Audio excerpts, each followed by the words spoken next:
long standing claim to get these territories back from them. The other thing, we have unhelpful Gulf regions just around the corner who, in response to your question, are now intervening in our affairs. If I pick up the United Arab Emirates, a rich country, but sadly a dangerous element to the peace and stability, not only of Somali people, but to the whole region. If anybody, to Syria, definitely, to Yemen. To Yemen. If anybody wants to understand what I'm saying and would like to dispute, just look what happened in Yemen.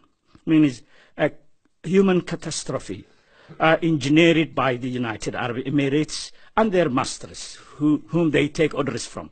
I think in terms of our country... Sure who's giving the orders nowadays, but, that's another matter. That's another matter. But what I would like to say very quickly, just to mention, United Arab Emirates have been intervening in Somali politics, and they are rival and unhappy about the Turkish involvement in the Somalian affairs. If you remember, the Erdogan 2011 visit to Somalia has changed politics of that.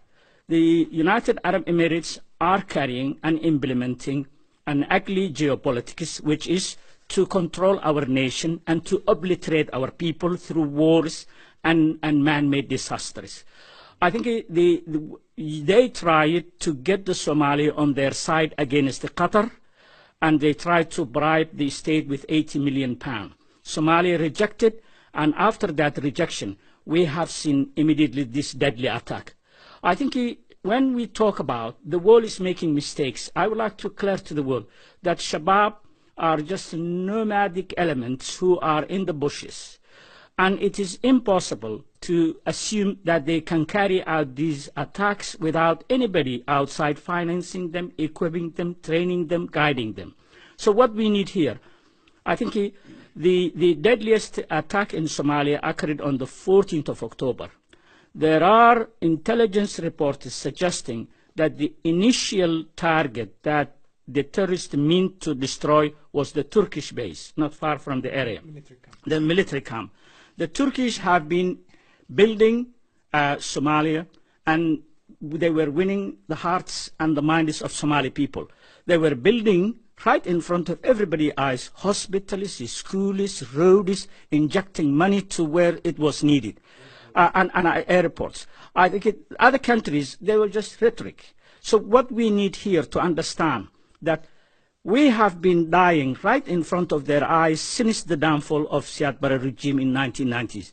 They could have helped it out with their resources, with their wealth. They didn't do. Now they started to engage. Now they have dubious and unwarranted interference in our region.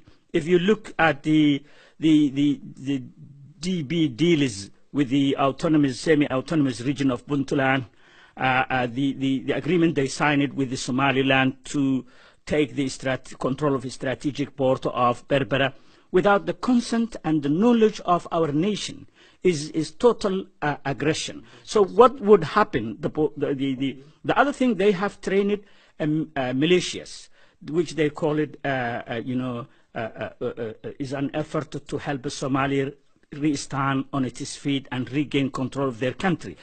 And they have used those elements which they have trained with their own money for their vicious attacks and to destabilize our region.